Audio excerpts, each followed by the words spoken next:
He thought he had given her the world, until he found her eating like an animal.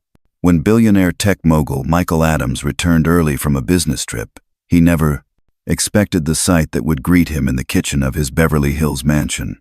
There, crouched in the corner, was his 8-year-old adopted daughter, Naomi, silently crying as she ate dry dog food from a metal bowl once used by their late gold, frozen in place. Michael listened in horror as his wife of 15 years, Caroline, sneered, "That's dinner for liars. Finish it, you little brat. Who told you to call your father and say I didn't feed you?" Just hours earlier, Naomi had phoned Michael at work, whispering that she hadn't eaten all day. He had chuckled, thinking it was just childish exaggeration, and promised to bring pizza home. But now, faced with the unbearable truth, his world, Caroline's mask of a loving stepmother was crumbling. Michael realized that while he had been building empires and trusting his wife, Naomi had been enduring cruelty and silence, trained to lie for survival. In that moment, something inside Michael changed. He wasn't just a father or a businessman anymore.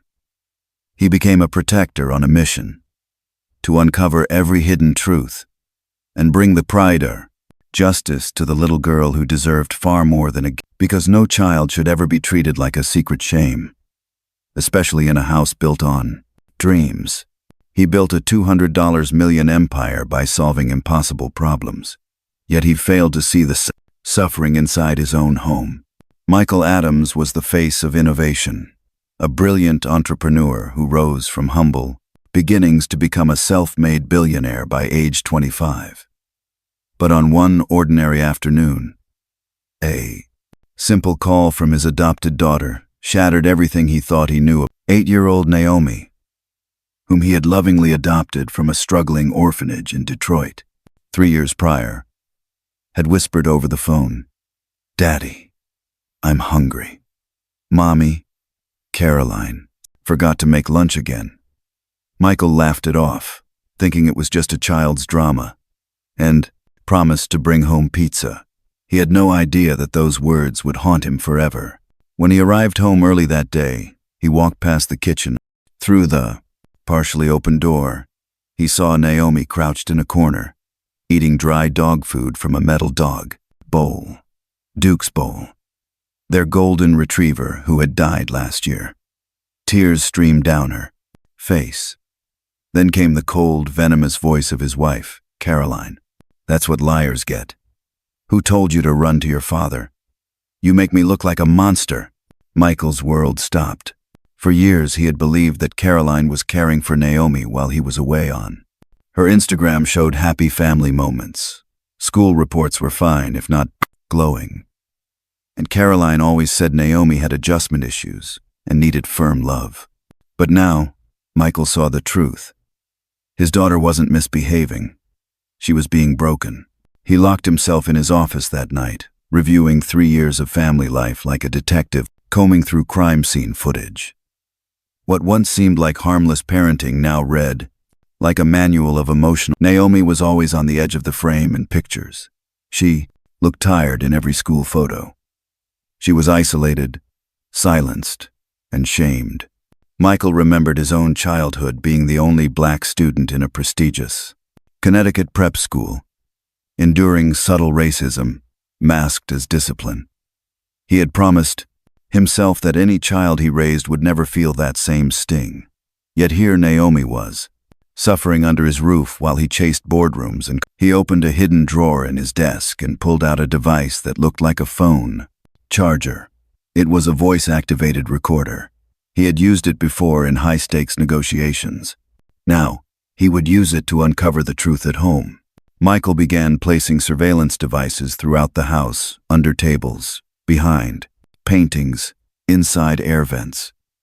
As the audio rolled in, the horror. Caroline's voice, cool and calculated, instructed Naomi to clean the house, denied her food, mocked her intelligence, and bragged about how she'd civilized a wild orphan.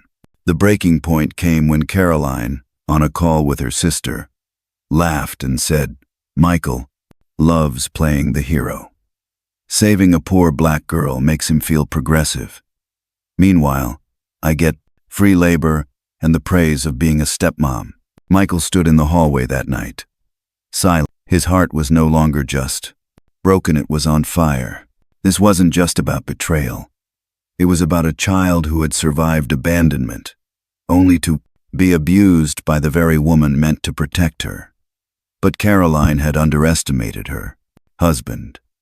Michael Adams wasn't just a CEO, he was a strategist. And now, he was a father on a mission.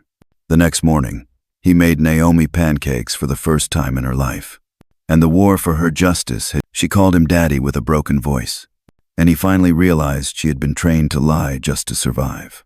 From the outside, Michael Adams had it all. A $200 million tech empire. A stunning mansion in Beverly Hills. A beautiful wife.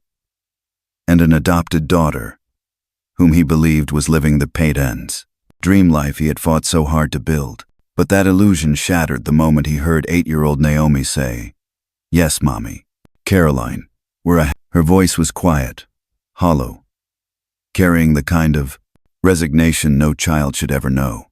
Michael had just overheard his wife Caroline verbally abusing Naomi, punishing her for a simple cry for help. As Michael stood frozen behind the kitchen wall, he remembered how Naomi had called him just hours earlier to say she hadn't eaten lunch. He had brushed it off. Now he knew she hadn't been exaggerating. She had been begging. That night, he paced the top floor of his mansion, staring out at the lights of Los Angeles. But his mind stayed trapped in that kitchen. He had always trusted Caroline, trusted the photos she posted, trusted the school updates she shared. But now, every filtered picture and carefully staged family event felt like part of a carefully crafted lie. So he did what he had always done best. He analyzed. He gathered data. And this time, the subject wasn't a market or a merger. He began to see the patterns. Naomi was always slightly out of focus in photos. Her school reported fatigue and tardiness. Caroline always gave the same excuse.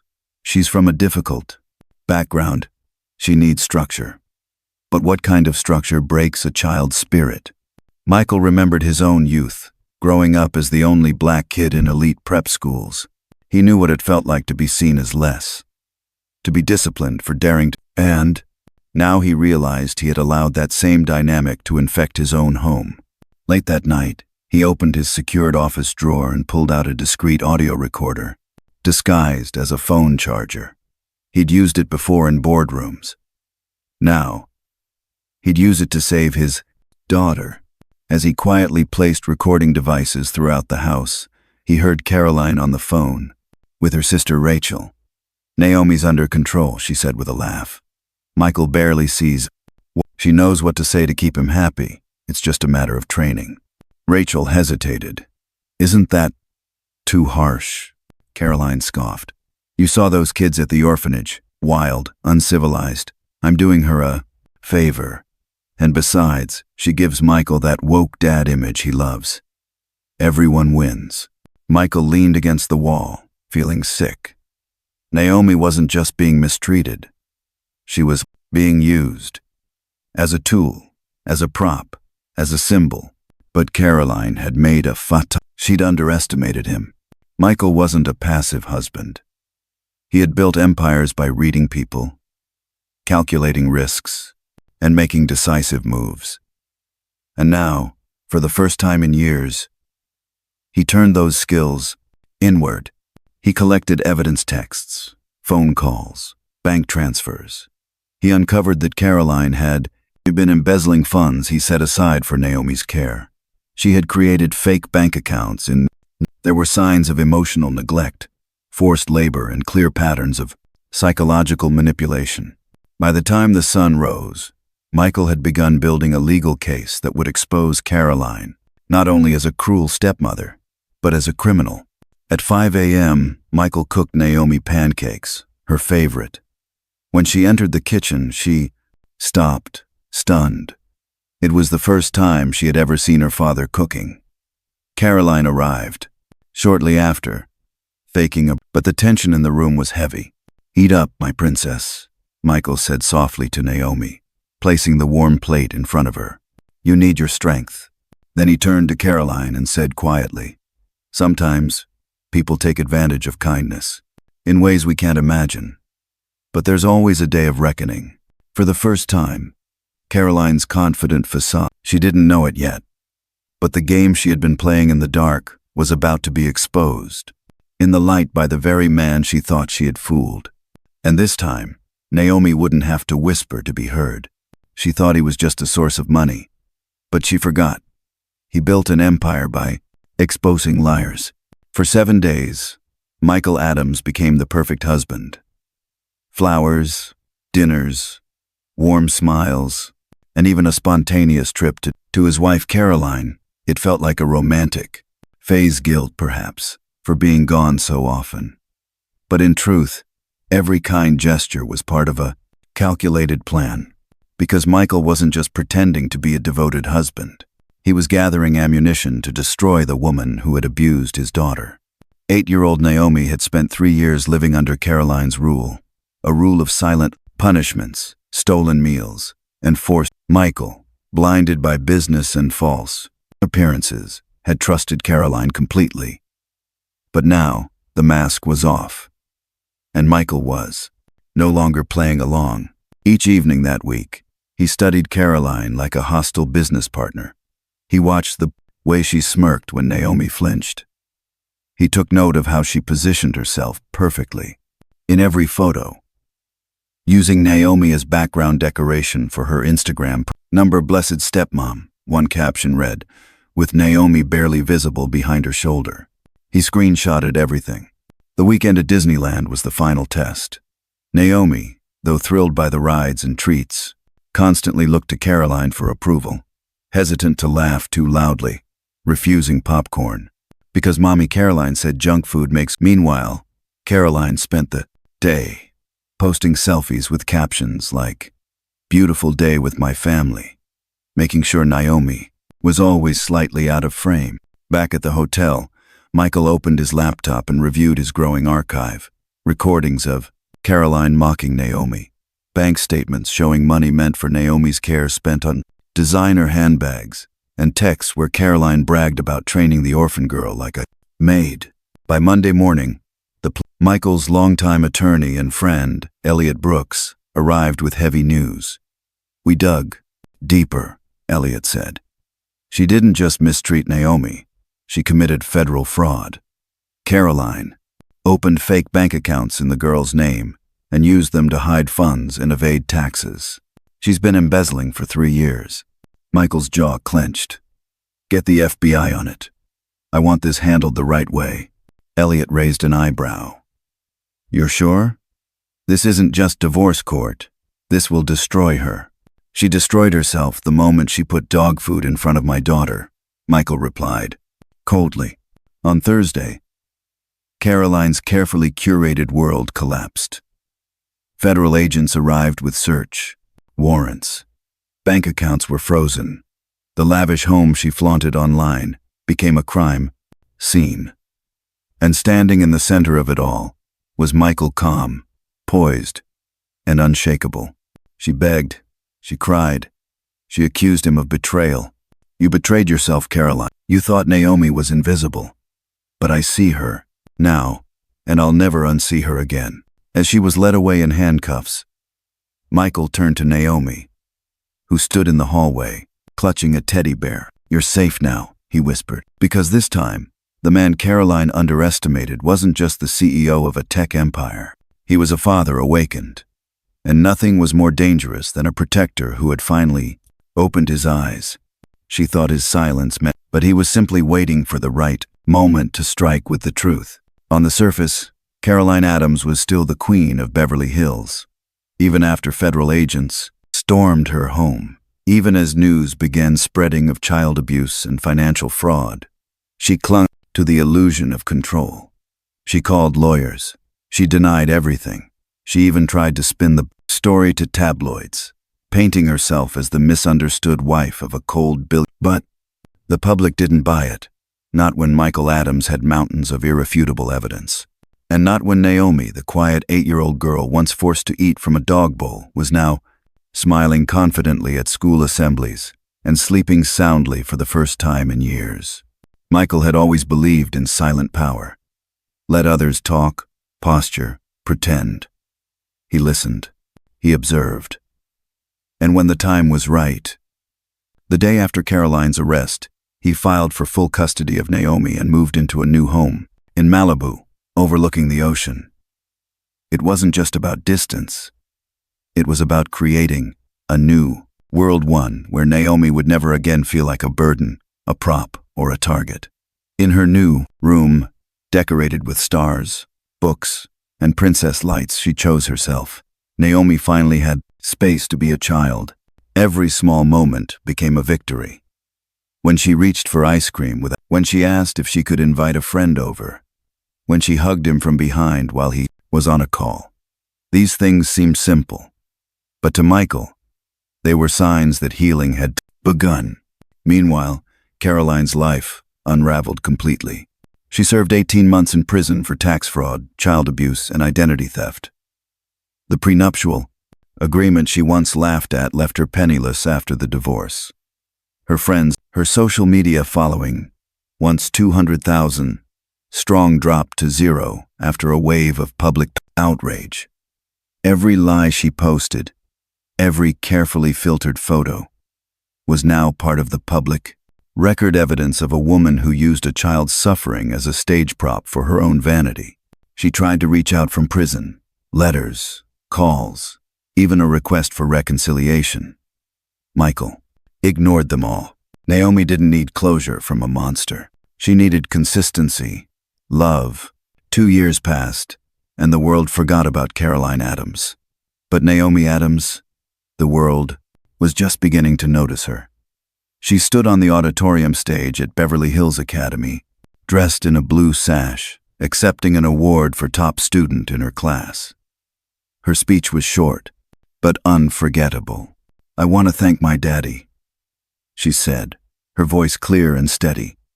"He taught me that being different isn't something to hide. It's something to, and that a real family is someone who protects you, not someone who makes you afraid." In the audience, Michael's eyes welled with tears. Beside him sat Dr. Helena Brown, the child psychologist who had guided Naomi's recovery every step of the way. She leaned in and whispered, "You didn't just save a child. You saved a spirit." Later that night, in their warm Malibu kitchen, Naomi helped Michael bake cookies. They laughed over burnt edges and danced to jazz music, and this, Michael realized, was the real victory. Not the courtroom wins, not the headlines or vindication. The real triumph was that his daughter no longer checked the room before laughing. She was finally free. And Caroline? She filed a motion for financial support after her release, claiming Michael had ruined her life.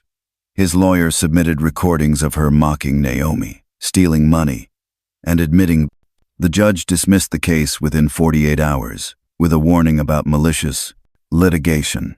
Michael smiled when he heard, not out of spite, but because the woman who once thought he was blind now knew exactly how clearly he could see.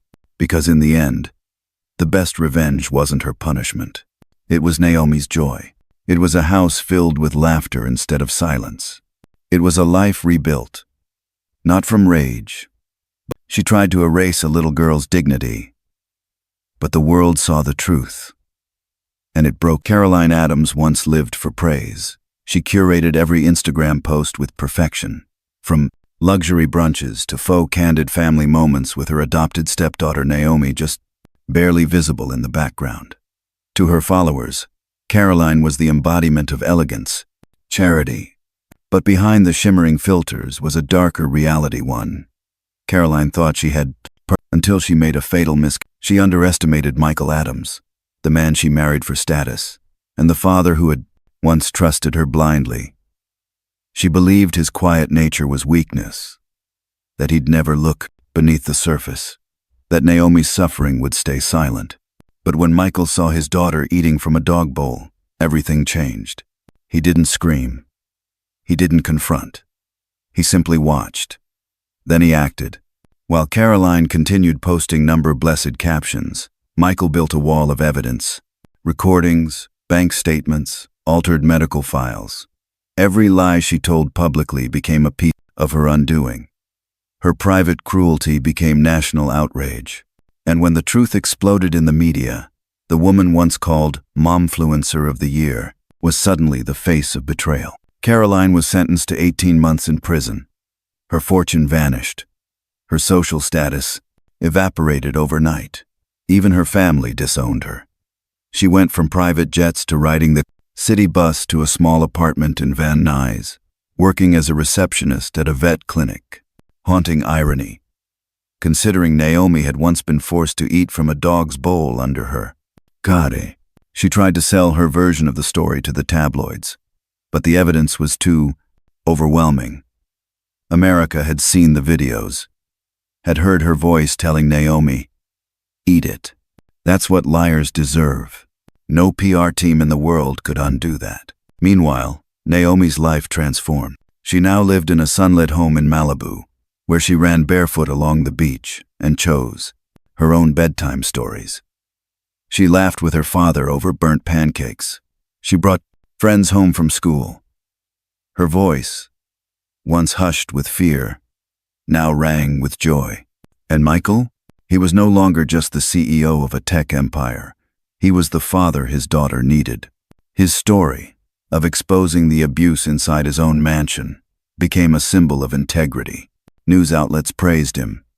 Investors admired him.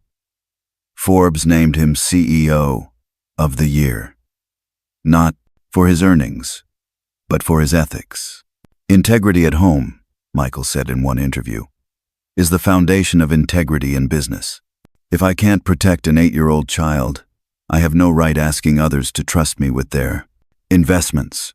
And people did trust him. While Caroline faded into irrelevance, Michael and Naomi rose, not with vengeance, but with purpose. Their lives became a quiet but powerful message. You don't overcome cruelty by becoming cruel. You overcome it by building something better. Naomi's existence was no longer about survival. It was about celebration. And Caroline? She wasn't just forgotten. She was left behind by the very child she tried to break and the man who once loved her. Because in the end, when the truth speaks loud enough, even the most perfect lie crumbles into silence. She once forced a child to eat from a dog bowl. Now, she begs for mercy from the man she tried to manipulate. 2 years after the scandal that rocked Beverly Hills, Caroline Adams stood in a crowded courthouse hallway, holding a wrinkled envelope in trembling hands. Her once flawless makeup was gone, replaced by tired eyes and a uniform tan blouse from the veterinary clinic where she now worked. In a last desperate attempt to reclaim some form of her old life, she had filed for child support from her ex-husband Michael Adams, claiming he had abandoned her financially. But this time, no charm, no tears, and certainly no lies would save her. Michael didn't even need to speak. His longtime lawyer, Elliot Brooks, submitted a simple recording Caroline laughing as she described stealing from the account set aside for Naomi, her then 8-year-old stepdaughter. The case was dismissed in less than 48 hours. This wasn't the first time Caroline tried to rewrite the narrative. After serving her 18-month prison sentence for child abuse, fraud, and tax evasion, she had attempted to sell her story to magazines. When that failed, she resorted to online forums, anonymous interviews, and private messages to former followers. No one believed her. The world had seen the videos, heard her voice, watched Naomi cry. And Michael? He had never once sought vengeance. What he sought, what he fought for, was justice. He didn't just divorce Caroline. He erased the space she once occupied. His energy was focused entirely on Naomi, the little girl once forced to clean toilets and eat off the floor, who now danced in the sun, hosted birthday parties, and slept peacefully through the night. In her Malibu princess bedroom, the transformation was stunning. Naomi, now 10, had become one of the top students at Beverly Hills Academy. She smiled, effortlessly. She told stories at the dinner table. She made friends easily and trusted them. The shy, terrified child who once whispered to her father on the phone, begging for food, now stood proudly at school events, holding her father's hand, unafraid. Michael had rebuilt her world from the ground up, layer by layer, moment by moment. Therapy sessions, warm breakfasts, late-night talks. He taught her how to swim, how to tie her shoes with confidence, how to speak up when something felt wrong. He never told her to forget the past. He taught her that surviving it was her superpower. Meanwhile, Caroline could only watch from the shadows, sometimes catching glimpses of their lives in business magazines, news articles, or viral social media posts that showed Naomi beaming beside her father. Michael never gloated, but he didn't hide either, because the world needed to see what healing looked like. One Sunday afternoon, Michael and Naomi were baking cookies in the kitchen, her new favorite hobby, when Elliot called. "Michael," the lawyer said, half laughing, "you're not going to believe this. Caroline just filed a complaint saying you left her destitute." Michael wiped flour from his hands and calmly replied, "Did you send the recordings?" "Already done," Elliot chuckled. The judge called it a case of procedural bad faith. She may even be fined. Michael smiled, not out of spite, but from peace, because the woman who once called Naomi a burden had become irrelevant, not through destruction, but through the quiet, steady building of something stronger. A home where love replaced cruelty. A kitchen where Naomi was no longer punished, but celebrated. A life where she was no longer used as a prop, but finally seen as precious. Caroline's story had ended the day she chose pride over protection, manipulation over motherhood. And Naomi's? Hers was just beginning. Because the best revenge isn't a courtroom sentence. It's a life filled with laughter, warmth, and freedom. A life so beautiful that those who tried to destroy it are forced to watch from the outside, with nothing left but regret. From dog food to a princess's seat at the table, her journey wasn't just survival, it was transformation. 2 years ago, Naomi Adams was a silent child in the shadows of a mansion. At just 8 years old, she was forced to eat from a dog bowl, scrub floors as punishment, and lie about her pain to survive. She was called a liar, treated like a servant, and taught to keep quiet or face consequences. But today, Naomi stood confidently on stage at the Beverly Hills Academy, her curls catching the light and her voice resonating across the grand auditorium. "I want to thank my daddy," she said with grace far beyond her years, "for teaching me that being different isn't something to hide, but something to celebrate. And that a real family loves you for who you are, not punishes you for it." In the front row, Michael Adams, Naomi's adoptive father and tech magnate, sat with tears in his eyes, not because he felt guilty anymore, but because he had witnessed the miracle of healing unfold one small moment at a time. The man who once found his daughter eating dry kibble on the kitchen floor now watched her be crowned best fourth grader in one of California's most elite schools. The man who once trusted the wrong person with his child's care had since rebuilt Naomi's world with intention, integrity, and unconditional love. After Michael exposed the cruelty of his ex-wife Caroline, who had abused and manipulated Naomi for years, the world watched in shock. But justice came. Caroline lost everything. Her wealth, her status, her freedom, and the chance to be part of Naomi's future. Meanwhile, Naomi gained what she had never truly known: a home, a voice, and the freedom to be a child. Naomi's journey wasn't about luxury. It was about dignity. She didn't just go from eating on the floor to dining in fine restaurants. She went from fearing her own laughter to giggling freely at the dinner table. From being invisible in photos to becoming the heart of every family memory. Michael didn't save her with money. He saved her with presence, with consistency, with showing up every day and choosing to be her protector, her teacher, her safe place. Their new home in Malibu wasn't just a mansion. It was a haven. Every corner reflected Naomi's spirit. Her bedroom sparkled with twinkle lights and books. Her favorite spot was the kitchen island, where she helped Michael bake cookies or prepare pancake sundaes. She brought friends home now. She slept through the night. She spoke her mind without fear of punishment. Her joy was no longer borrowed, it was owned. And Michael? He never once sought the spotlight. But his story made waves. When the media discovered the truth behind the viral courtroom showdown and the digital evidence that exposed Caroline's crimes, they labeled him a hero. Forbes named him CEO of the year, not just for financial success, but for ethical leadership. Integrity at home, he told the magazine, is where it all begins.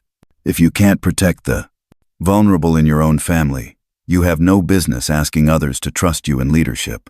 It wasn't just talk. Investors respected him more. His company grew. But more importantly, his daughter grew. Naomi became a living testament that love could rewrite even the most painful origin stories. And Caroline? She remained in the margins, forgotten by all except herself.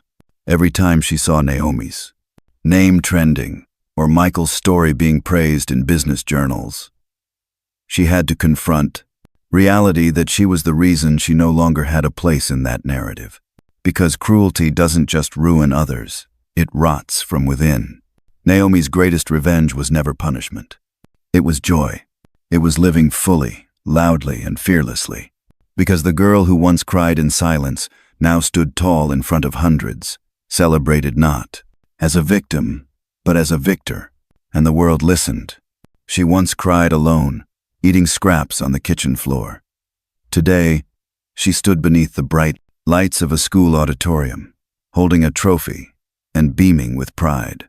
At just 8 years old, Naomi Adams had been abused, silenced, and treated like less than human by the very woman meant to care for her.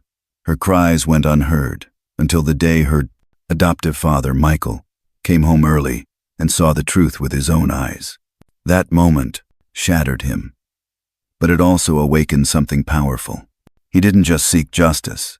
He rebuilt Naomi's world, one filled with warmth, dignity, and unconditional love. Now, at 10, Naomi was no longer the quiet girl hiding behind her stepmother's shadow. She was thriving top of her class, full of laughter, and surrounded by real love.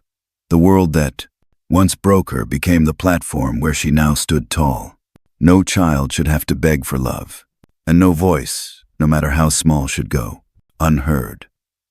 Naomi's story reminds us that the greatest act of love isn't just rescuing someone from pain, but standing beside them while they heal. Because true family is not defined by blood, it's defined by protection, presence, and love that doesn't ask to be earned. If Naomi's journey touched your heart, leave a comment below and tell us what family means to you. And don't forget to hit that subscribe button for more stories that prove sometimes the smallest voices carry the greatest strength.